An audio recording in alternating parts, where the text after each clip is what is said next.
Thanks for joining me on the magical world of G. Michael Vasey. Tim, yet again, this time to talk about the book, What Now? Exploring a Simple Spiritual Path Through Dowsing and Self-Discovery. Let me ask you then, let me explain how my sort of perception of the book, because it might be something different to what you would expect. I expected a book on dowsing, and what I thought I got was a modern grimoire on magic. So it was a slight surprise to me that that's the take. Also, the style was very much a sort of personal story, make some points and then summarize, and then some exercises, which I think sort of adds to the idea of the context of a grimoire with the exercises, right? But what I guess what I want to start is why, what now? Were you at some kind of a personal crossroads that you were saying, what now? What now, really, as the kind of punchline of it, was it.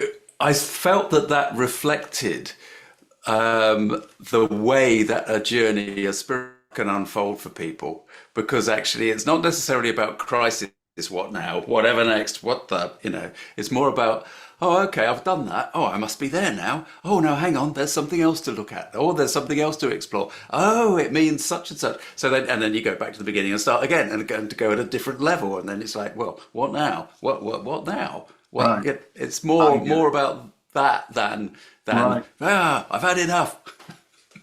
You talk about dowsing in the middle section, and you also, I think, sort of talk about dowsing to answer questions, right? Mm, And this is something that my daughter asks me to do all the time. mm, Will I pass my mm, exam and stuff like that? And I always tell her, look, the problem is I'm too emotionally involved with the answer. So the question I have is how could a beginner differentiate genuine spiritual guidance from expectation, wishful thinking, and emotional involvement in something? That's a terrific question. Thank you so much.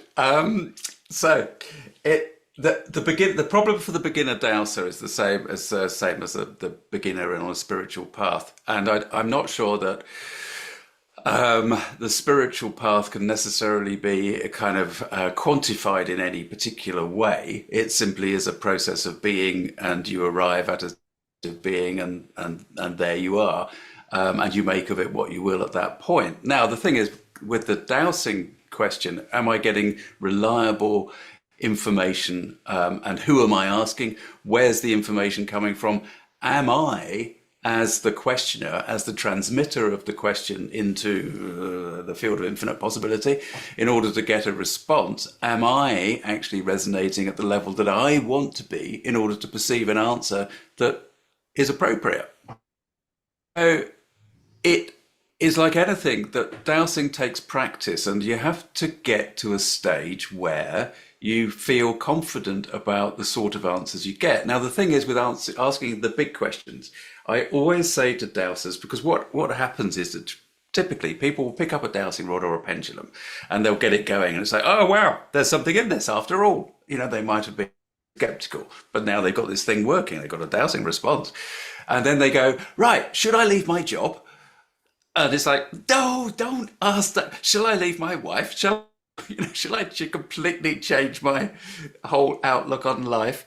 And it's like, please don't ask the big questions straight away, Yeah. because the chances are that you're actually going to get a response that is actually going to be in your best interest necessarily. So I think what I'm doing in the book is trying to, or rather, I think what I have succeeded in doing in the book is to be very grounded and logical about the way that we can interact with the power of subtle energy that we live in, and incorporate it and embrace it as a friend. So rather than looking at it necessarily, I mean, yes, it's called, exploring a simple spiritual path through dowsing and self-discovery. So the spirituality is there, but the spirituality is a part of the bigger us and each of us. And really what I'm trying to do is to help people understand, right, it's there for your support. The very fundamental impetus of everything that we live in in terms of nature is for things to grow, is to have to things flourish. And we call them weeds, we call them whatever it is, but the impetus is growth.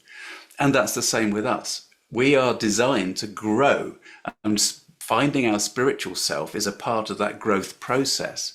And so what I'm trying to illustrate and use dowsing as a practical way to do this is for people to find a very simple way to start to access that intuitive knowledge that they have, and that inner wisdom that is there for all of us, and to learn to sit with it, to be with it, to understand it's a part of them as a creative being, a human thing that's surrounded in this weird world that we live in, but in the real spiritual energy world that we actually are created from and are a part of.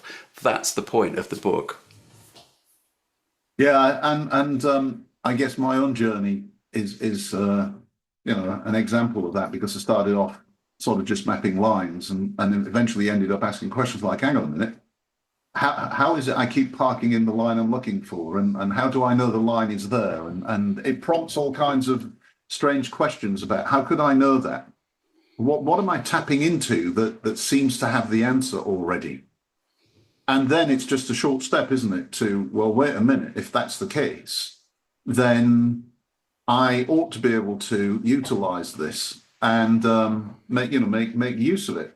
Do you think that making use of it is the right thing to do, morally, ethically?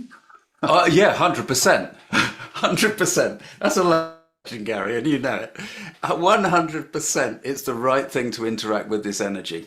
There is a lot of fear around around mysticism and the esoteric. And over the years, it's also been packaged, not deliberately, not by any deliberate intent to make it complicated, but it would seem that in the past, the practice of interacting with subtle energy needed to go through certain ceremonies, certain specific ways, and you would understand that from magic in particular.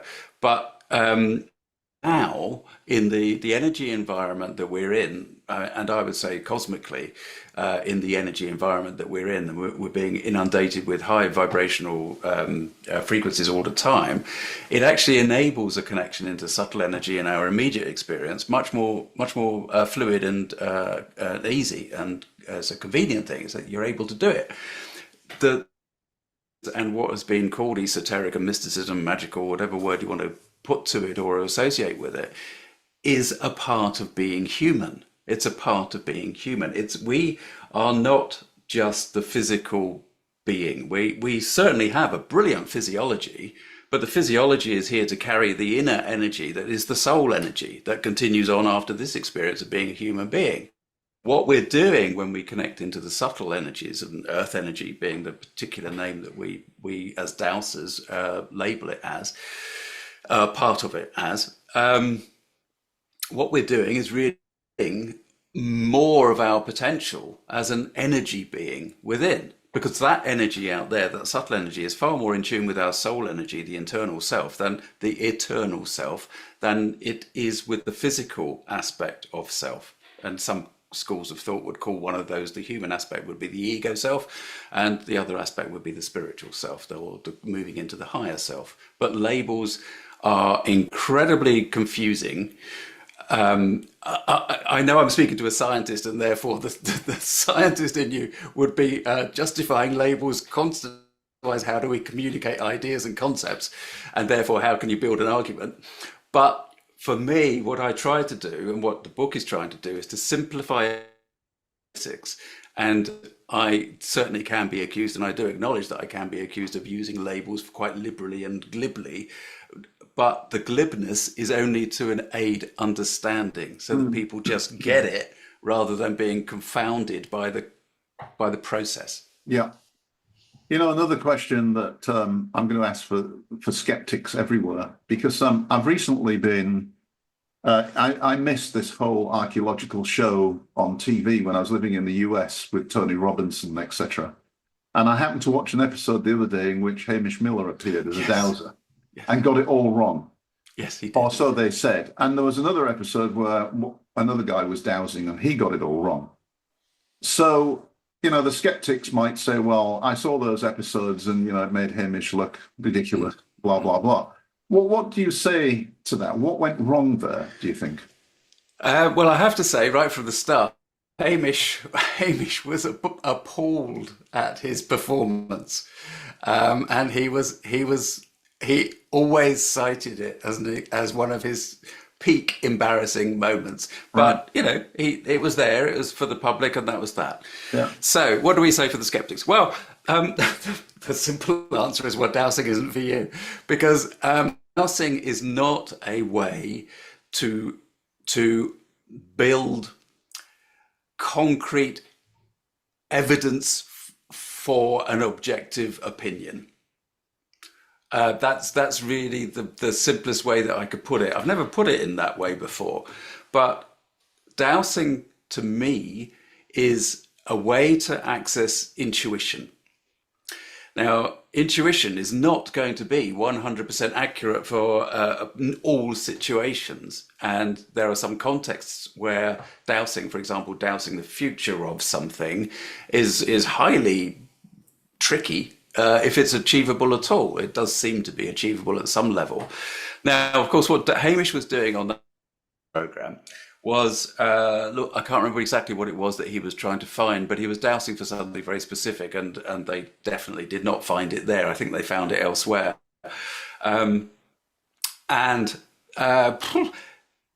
Dowsing, you see, dowsing can be used for so many different things. Yeah. There are specializations. Dowsers will find a specialization. So the way that I work with dowsing is very woolly compared to an archaeological dowser. There are specialists of archaeological dowsing. There are also specialists that use dowsing to find missing people, missing things. Yeah. Right? Now, those people that specialize in that are good at that aspect.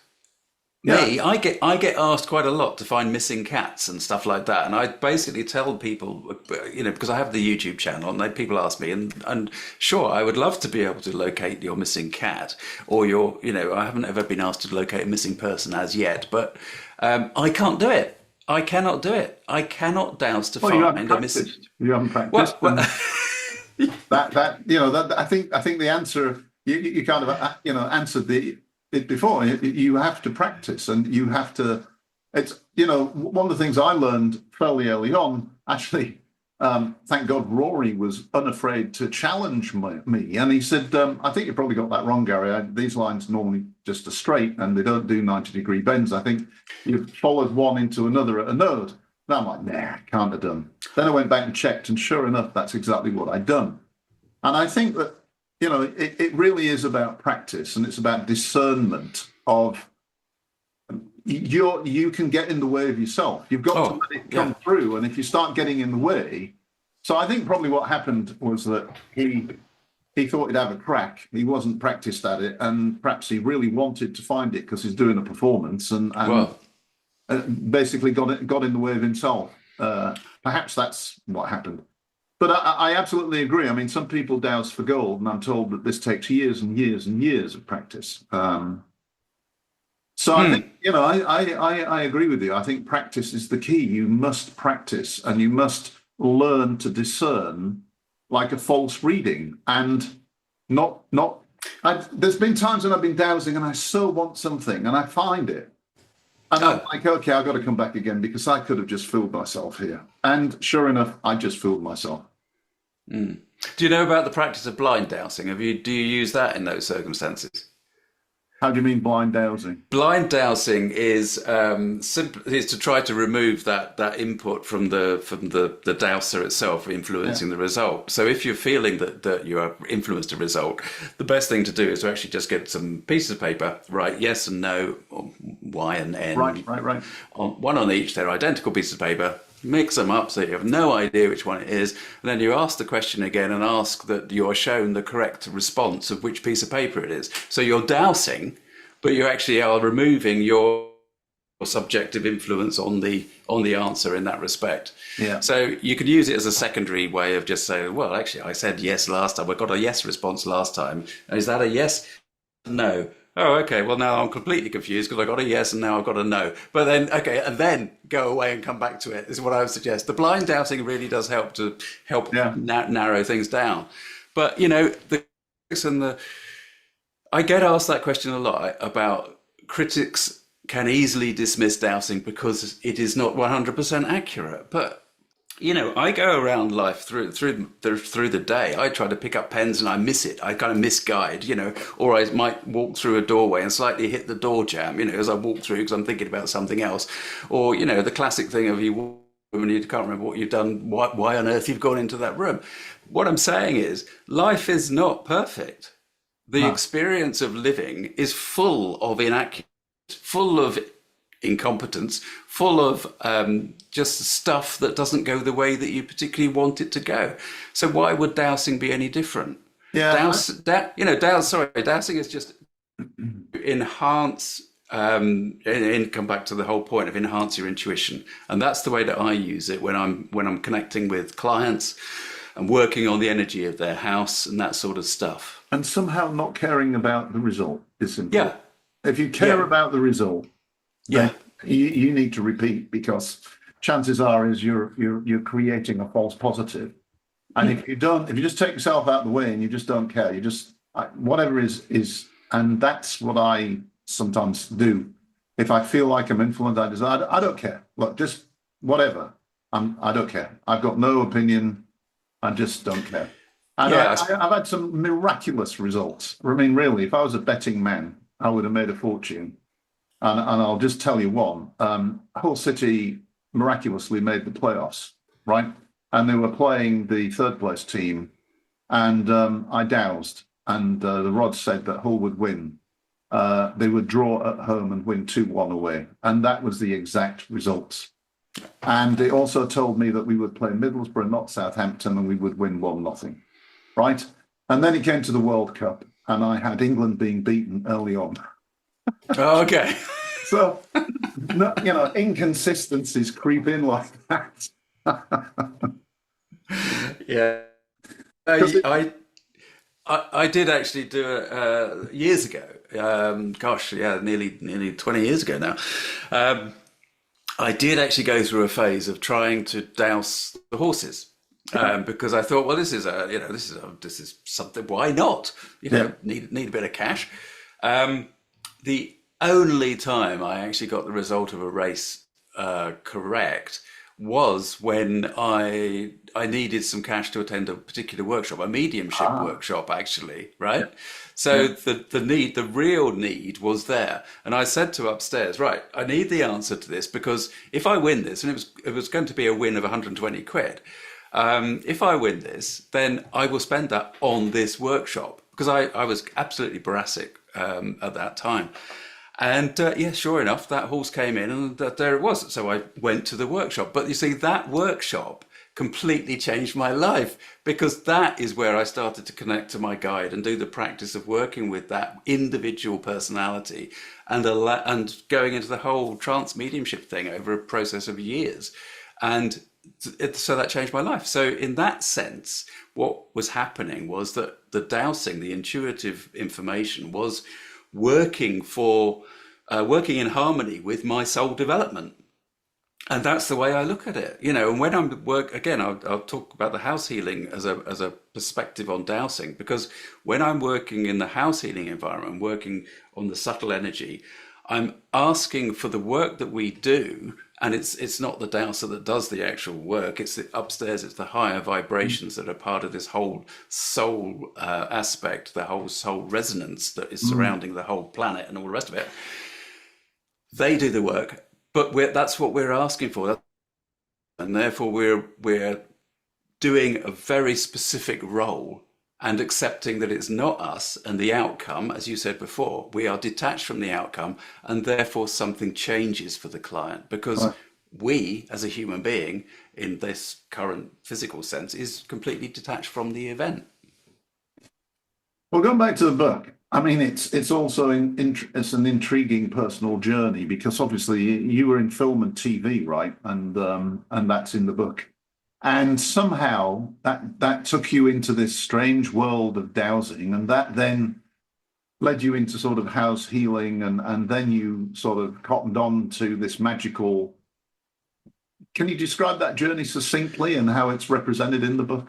I can't promise to describe it succinctly because I've been accused of waffling on numerous occasions. You and me Um, both. however, what happened was that around, yeah, I'll be sensible. I'll be sensible, and I'll start around 1998. In 1998, I was a corporate video producer. I was pitching ideas into broadcasters and this sort of stuff, and I was doing work for independent producers in short films and that kind of arena outside of the corporate business world. But in those situations, I was caught in what they call development hell, where you just kind of go round and round and round in circles. Anyway, but in the business world, I was working as a corporate video producer, writer, director, and all of that stuff. And I was doing quite nicely, thank you very much. And I had a main client as one of the big life assurance companies, one of the biggest in the world at the time. Which there's an irony there about life assurance and compared to what I now do as well, which is quite interesting, but it's just a sample of the humor of the universe. But so I was working as that, and my wife and I, around 1998, we decided that we'd had enough of living in the southeast of England. That's where we've been based.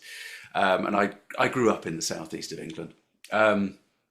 In fact, funnily enough, I was born within 100 yards of Shepperton Studios. There was a house that was just around the back of the back lot of Shepperton Studios. So the film world was in my blood, like in terms of finding Earth energy lines, connections. Right. So we decided to move house. Now, bearing in mind that in 1998, when we took that decision to move house, I was not really aware in any sense, apart from one or two precognitive dreams that I'd had in my teens, of anything about subtle. We saw this house, and my immediate response as we drove past it on the day that we were to view it was, "Oh my God, that looks haunted." And I said to my wife, I said, "Are you sure you want to go in there?" And she was like, yeah, because the details were talking about this big garden, and she was really set on how. Because we moved from a two up, two down with a little handkerchief yard out the back. So we knocked on the door of this grubby townhouse in this village outside Forest of Dean, or just on the edge of the Forest of Dean. And the door was opened by this lovely lady, and she invited us into the house. Now, as soon as I'd stepped about 3 paces into that house, bearing in mind that I was gone there with trepidation and like, oh my God, 3 paces in, I thought, oh, this is nice.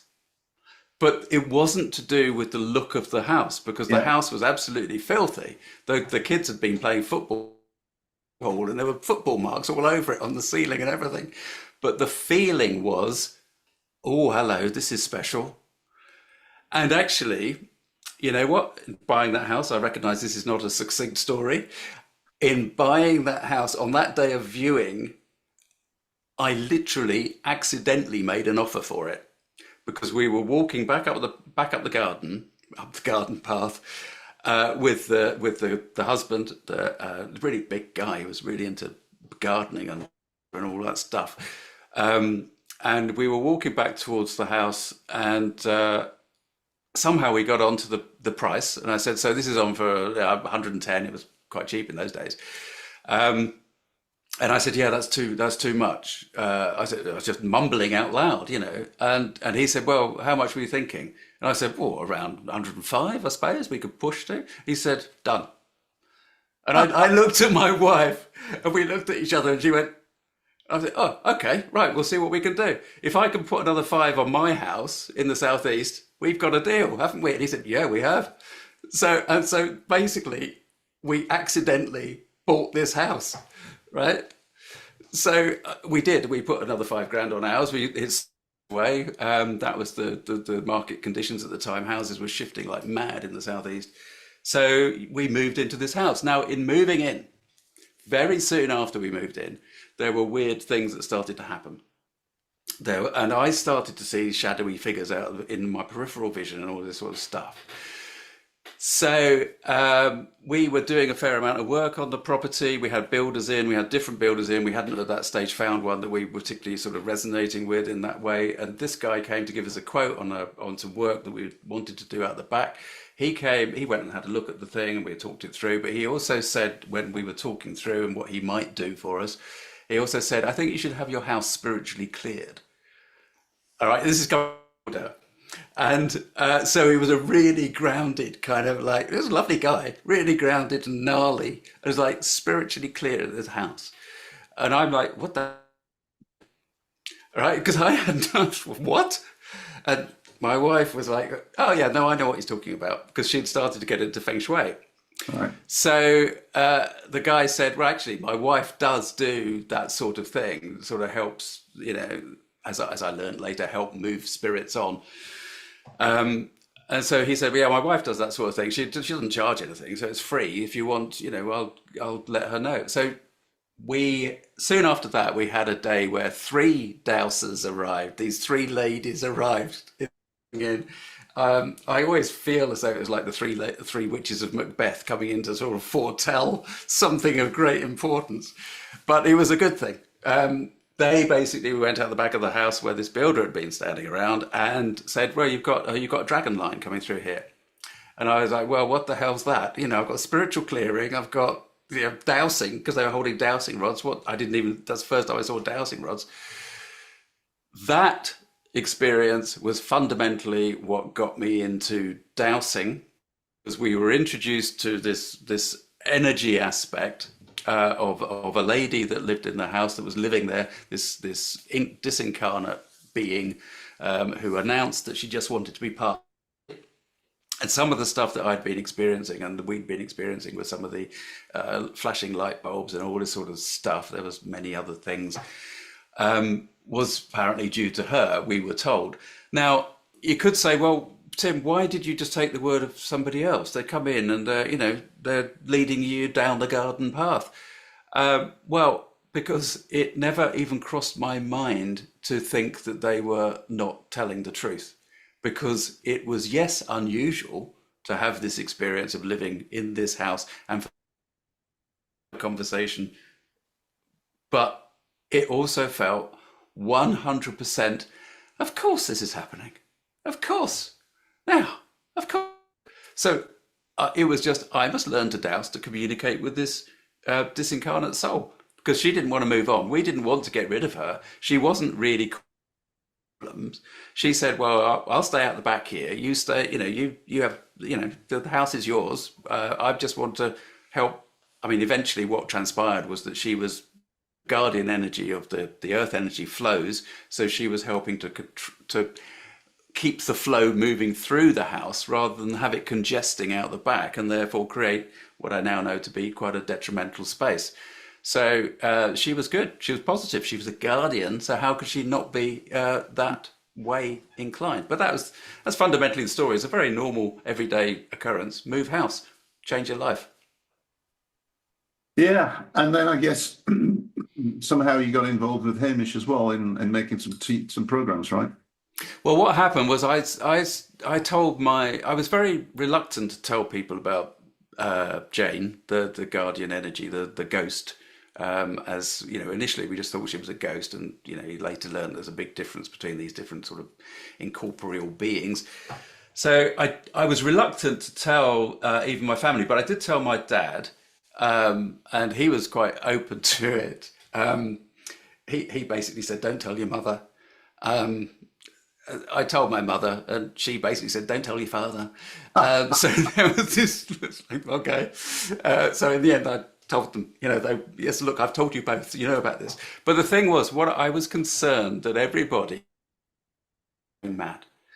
And the reason I was really concerned about that was because my brother had been going through some really difficult times. He had before we left the Southeast, he'd had a nervous breakdown, and he was diagnosed as bipolar.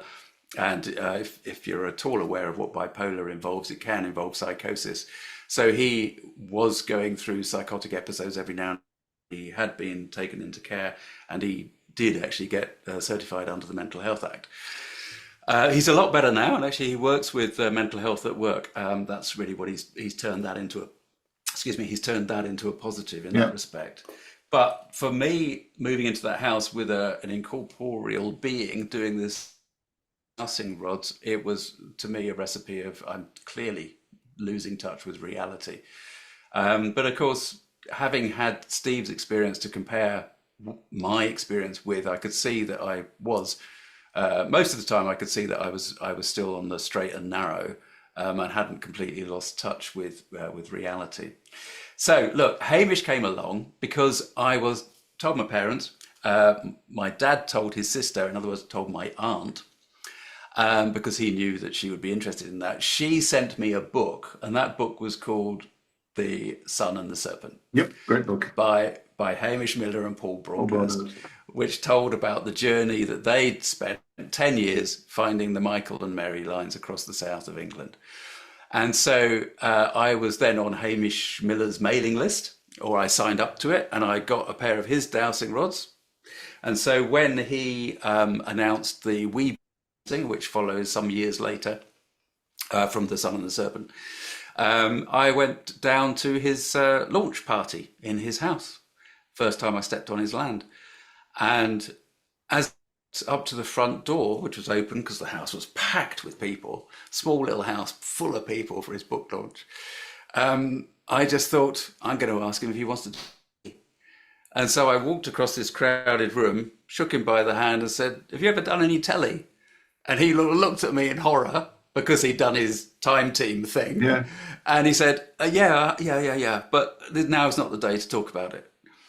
So that opened up the conversation that I had with him. And basically, he wrote me a letter, which I include a little episode about that in Yep. my book. But he wrote me a letter to say, I don't like television. It's a thing to control the masses, give them their football, and everybody's happy. But because of your experience with the incorporeal being, with Jane, I'm willing to give it a go. I'll listen to what you've got to say. Let's arrange to meet. And that was the genesis of the spirit of the. I can't remember what my own program's called. Spirit of the Serpent. Yeah. No. Yeah. Good show too. Yeah. I mean, it's all in the book. Anybody that's listening, or most of it's in the book. I guess another question for me would be talking about entities and guides. And we kind of talk about that rather flippantly because I know what my experience of that is, and you know what your experience of that is. But what is a guide? What is it? Is it your higher self? Is it an external entity? I mean, if you were to try to explain it to somebody that hadn't experienced it, what would you tell them? Because some people would say, "Oh, you're talking to Satan or something stupid." Yeah, sure. No, I've been accused of the D word myself. It's like what you're doing is talking to the devil, and you are the devil incarnate. Even one person got. So it's like me. It's like what? Okay, but I mean, when I'm doing mentoring with people, whether it be group mentoring or one-to-one, this is fundamental to what we talk about, because these days, what I try to do is to put everything into perception of the unified nature of everything. So if I don't want to go too deep into this, we can explore it in a minute if you like, but fundamentally, yes, the spiritual platitude or everything is connected, but it is. And so therefore, when I was working with my guide, that we established that I would call him Merthin. Merthin is the Welsh name for Merlin. I settled on that because there was no way that I was going to start talking to a guide, unknown being called Merlin, because that was just that's just madness. So I said, well, look, okay, I'll accept that you're there and we'll develop this a bit, but I'm going to call you Merthin. So if you're happy with that, we'll go with that. And of course, I meant that when I started writing blogs about Merthin and his channelings, I couldn't spell his name every time I come to write it, and nobody could pronounce it anyway. So bless him. But anyway, are they a separate entity? As far as I'm concerned, No, they actually are not, because we are not separate entities. As in the bigger picture of things, the way that I look at it in terms of the spiritual aspect, the soul self, looking at it all from that soul self perspective. Now, the words that are used a lot for this sort of perspective is the higher self. Yeah. And in the previous book that I wrote with Adrian Incledon Weber, the book called Spirit and Earth, we talk a little bit about higher self in that. But this is one of the labels that I find confusing, and I'm not even sure what the higher self is. But what I do know is that the soul self is the eternal aspect of us that is constantly connected to upstairs and to what we perceive as separate aspect of creation, these higher frequencies. Part of those higher frequencies are archetypal energies. You'll know this from your Jungian work and reading, but those archetypal energies, of which Merlin is a classic example, they are associated and they are present because they're part of human collective awareness. Yeah. So we tune into that if they resonate with us. And obviously, me being very caring about nature and all of that sort of stuff, even at that time, back in the 90s, it would make sense that Merlin as an entity would be present. So are they separate to us? As far as I'm concerned, no, they're not. But are they just us making it up? No, they are definitely not that. Yeah. And the conversations I used to have with him, and we talked about this a lot, because I spent a lot of time trying to work with him, and the thing that was blocking my working with him freely in the first instance for months was, I'm making you up. How do you associate with me? How is this? And he would be saying things like, look, you and I have worked together for thousands of years, so just get over yourself and do this. And I'm like, no, because I don't think you're real. So are you a part of me? And he said, you're a part of me. Oh, okay. So hang on a minute then. I'm a part of you and you're a part of me.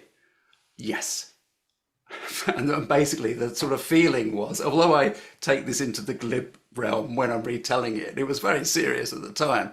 But fundamentally, the feeling was, at last, you've got this. Right, we're connected.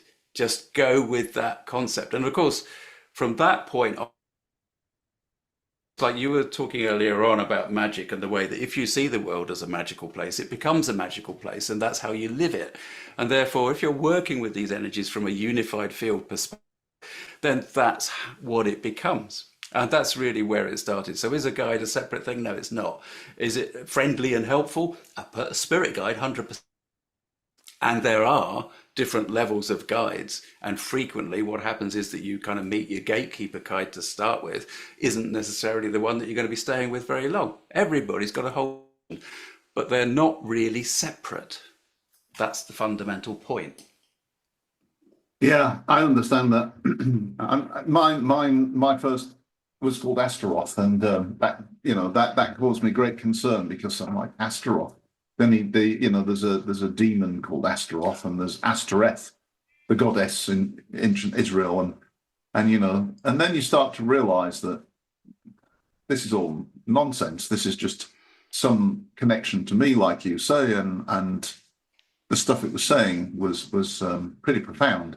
And what's more was the way it delivered it was very intriguing to me as a scientist. I don't know if you share this, but rather than, maybe you experience it differently, rather than it being a conversation like we're having, it would be more like a little box arrived in my head and then just went and unfolded into this huge idea. I'm like, wow. Yeah, download. I mean, that's what it's called, isn't it? It's like, okay, there's a bloop, and I find, I don't know whether you get this from trees and stuff, but trees are brilliant. They go bloop, have that, and then you well, for me, it's like, okay, I just got to hang on to that long enough to get the message. And so for me, it does evolve into that conversation. And again, in the book, there's a story about me talking to the oak tree. Yes. Or the oak tree talking to me, which was a huge surprise. But I had to laugh at that, actually. Carry on. I'll come back in a minute. Okay. Yeah. No. So the communication with Merton, with that guide figure, my process there was really because I was really intrigued by the idea of mediumship. Once I'd accepted the presence, what I worked on was traditional way of mediums working, so that you work with trance energy. So you allow that energy. I clearly want to express that actually don't do this. Anybody listening, do not do this without understanding exactly what it is you're doing. Never invite anything into your own sovereign space. However, because I wanted to work with trance mediumship and I wanted this energy to be present here within my space, that's what I worked on. And it took a couple of years to get to that stage where what I'm getting at is that the communication then became, I would go into meditation, he would arrive, I would feel his presence come in here, I would have the recorder and I would record him speaking through me. So, and the messages that I used to put them out as, and the messages that came through, my mate Adrian Ingleton Weber was constantly trying to get me to read the Seth material. Yes. By Jane Roberts. Yeah. Because he was saying, look, this stuff that Merton's bringing through is exactly the same as what Seth's talking about, right? And I was like, no, I'm not going to read that because I don't want to influence what is coming through here. I don't want to then subconsciously be just regurgitating Jane Roberts' channelings.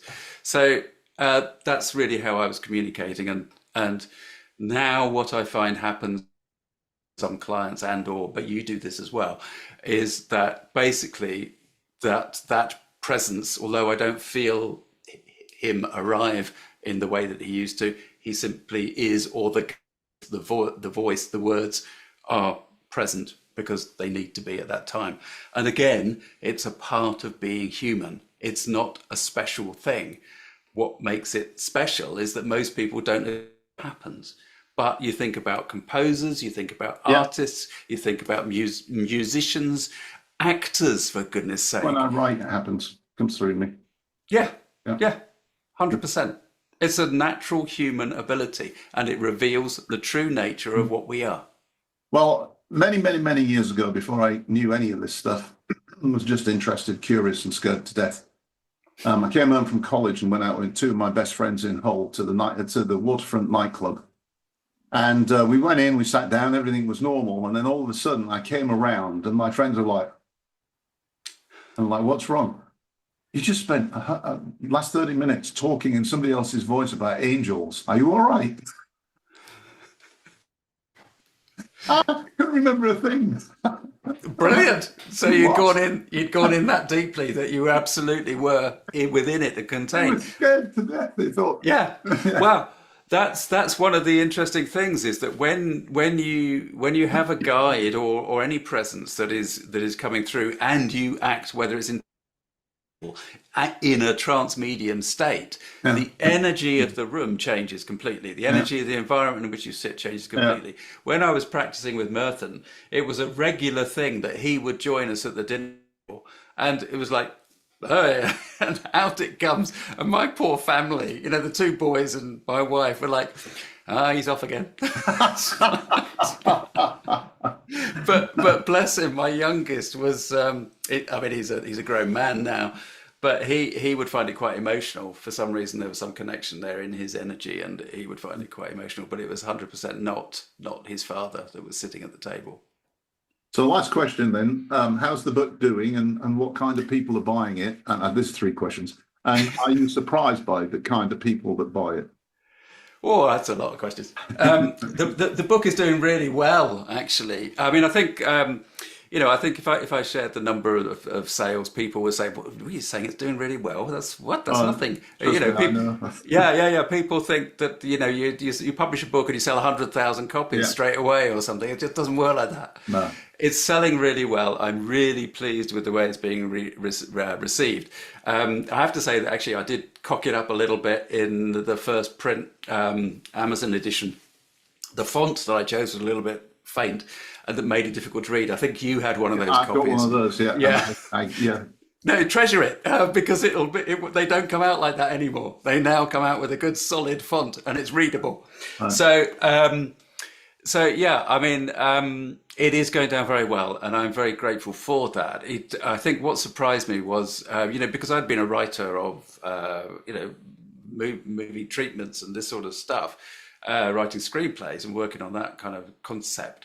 Coming to a non-fiction book, I thought, well, this is okay. This is easy. I'll be able to do this. I think you said, just sit down and write, Tim, when I'd mentioned I want to write a book years ago.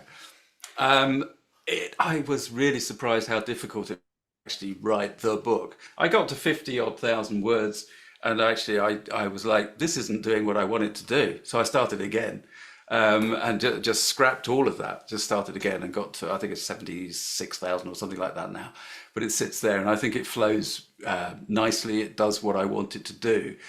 But what I find, the reason I wrote the book was because I didn't seem to be able to communicate the key essence of this the unity and the way that it's there for us all, and it's a supportive energy. I didn't seem to be able to get this concept clearly and succinctly in my YouTube videos. So I thought, well, if I write a book, everybody will get it.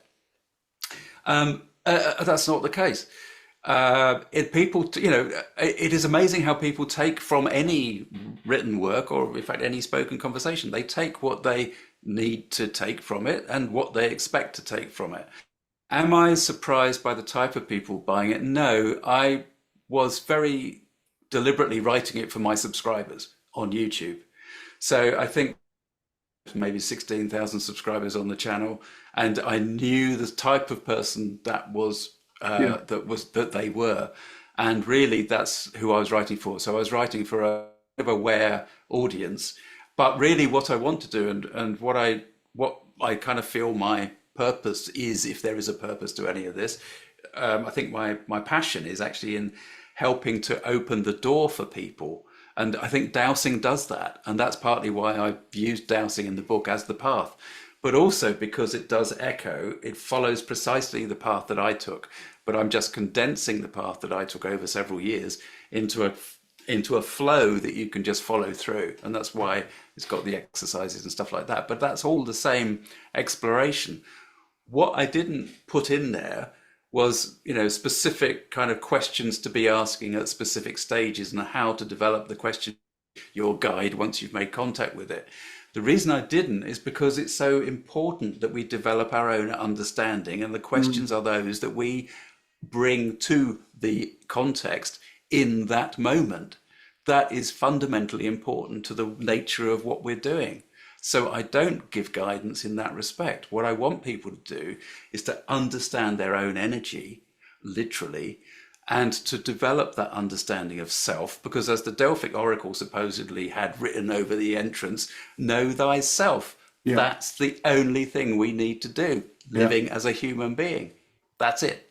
Well, some of the exercises you've got in are quite familiar in different flavors. They're very much magical, know yourself sort of exercises. So that's why I call it a modern grimoire. I think there's everything you need in the book to get a good start on modern magic. Excellent. Well, I'm pleased about that, because I think magic is absolutely one way of identifying exactly what it is that we do as a human being. Exactly. Good stuff. Well, thanks, Tim, for being on the show, and good luck with the book in the future and everything else you do. Thank you very much, Gary. It's always a pleasure, mate.